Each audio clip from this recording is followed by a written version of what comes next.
नमस्कार, शंखनाद न्यूज चॅनलच्या मराठी बातमीपत्रात आपलं स्वागत आहे। बघूयात आजच्या महत्त्वाच्या घडामोडी। लाडकी बहीण योजनेबाबत अफवा, आमदार आदित्य तटकरे यांची प्रतिक्रिया। लाडकी बहीण योजनेबाबत चुकीच्या बातम्या पसरवल्या जात असून त्या पूर्णतः निराधार असल्याचं विधान आमदार आदित्य तटकरे यांनी केलं। लाडकी बहीण योजना अतिशय बारकाईने राबवली जाते। या योजनेद्वारे 2,40,00,000हून अधिक महिलांपर्यंत मदत पोहोचली आहे। 2.5 लाख किंवा त्यापेक्षा कमी उत्पन्न असलेल्या महिलांकडून अर्ज स्वीकारले जातात। त्यांच्याकडे केसरी किंवा पिवळ्या रंगाचं रेशन कार्ड असणं आवश्यक आहे, असं त्यांनी स्पष्ट केलं। योजनेबाबत काही तक्रारी असल्यास त्या मुख्यमंत्री आणि उपमुख्यमंत्री यांच्या बैठकीत सोडवण्यात येत असल्याचं त्यांनी सांगितलंय। आम्ही प्रत्येक तक्रारीची दखल घेतो आणि त्यावर त्वरित उपाययोजना करतो, असं तटकरे यांनी नमूद केलं। विरोधकांनी सुरुवातीपासूनच या योजनेवर टीका केली।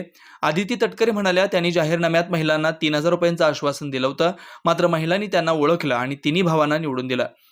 त्यामुळे विरोधकांच्या आरोपांना काहीही अर्थ नाही। योजनेबाबत चुकीची माहिती पसरवणाऱ्यांना आदिती तटकरे यांनी इशारा दिलाय। महिलांच्या हिताच्या योजनेवर अफवा पसरवणं हा निंदनीय प्रकार आहे, असं त्यांनी सांगितलंय।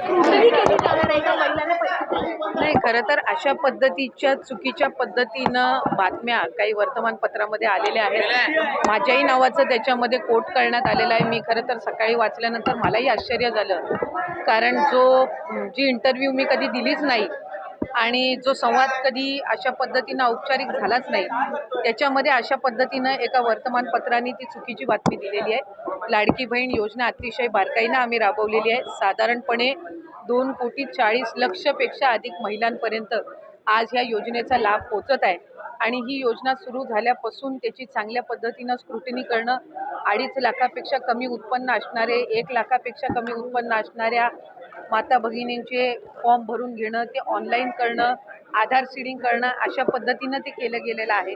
त्याच्यामुळे कुठेही स्क्रुटिनी ही 2.5 कोटी महिलांची किंवा लाभार्थ्यांची होणं हे शक्यही नाही आहे आणि ते करणंही नाही आहे, कारण आज त्या महिला 5 महिन्यापासून लाभ घेत आहेत, एक।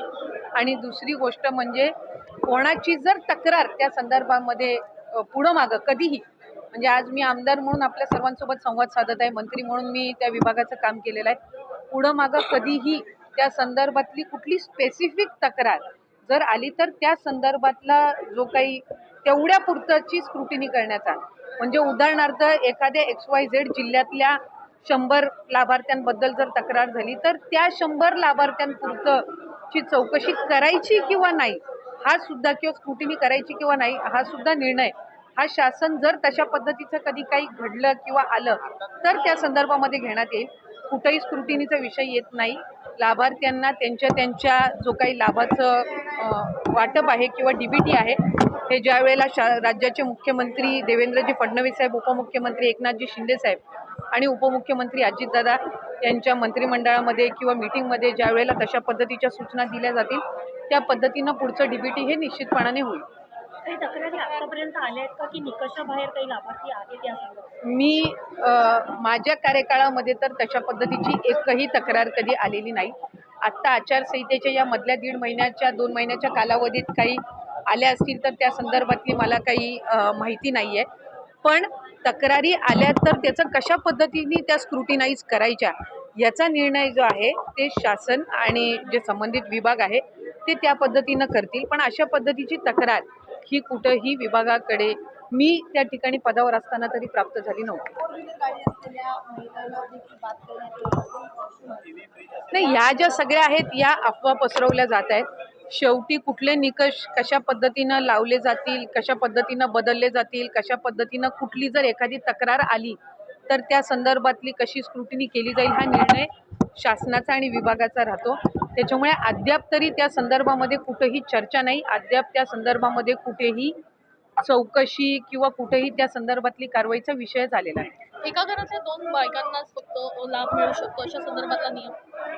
अशा संदर्भातला नियमही नाही आहे। आपण जर GR मध्ये बघितलं तर 2.5 लाखापेक्षा कमी उत्पन्न असणारे, रेशन कार्ड त्यांचं पिवळं किंवा केशरी किंवा उत्पन्नाचा दाखला असणारे, अशी सगळी स्क्रुटिनी होऊन आम्ही सुरुवातीपासून एक गोष्ट म्हणत आलो की 2.5 कोटीपर्यंत लाभार्थी हे मॅक्सिमम असू शकतात आणि त्या पद्धतीनं जर आपण बघितलं तर रजिस्ट्रेशनमध्ये सुद्धा आम्ही शेवटचं DBT 9 ऑक्टोबरला ज्यावेळेला केलं त्यावेळेला 2,34,00,000 महिलांना आम्ही DBT केलेलं होतं।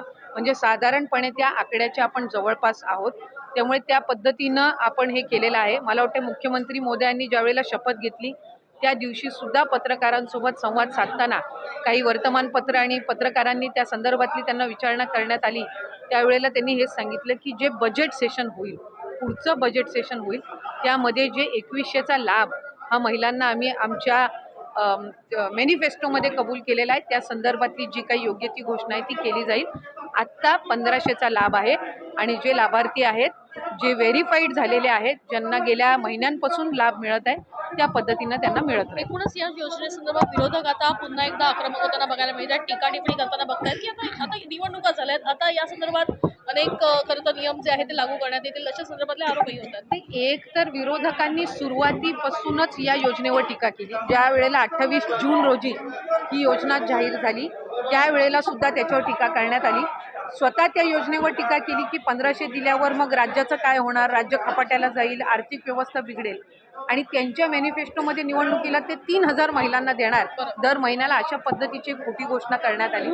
महिलांनी, लाडक्या बहिणींनी 3 लाडक्या भावांना साथ दिली आणि जे त्यांच्यासाठी योग्य पद्धतीचे निर्णय किंवा लोकउपयोगी योजना राबवलेल्या आहेत त्यांच्या पाठीशी ते उभे राहिल्या. त्यामुळे आत्ता विरोधक काय बोलतात याला फारसं काही महत्त्व राहिलेलं नाही, आमच्यामध्येही राहिलेलं नाही आणि लाडक्या बहिणींमध्येही राहिलेलं नाही. Thank you so much. पुन्हा भेटूयात नवीन बातमीपत्रासह. तोवर नमस्कार.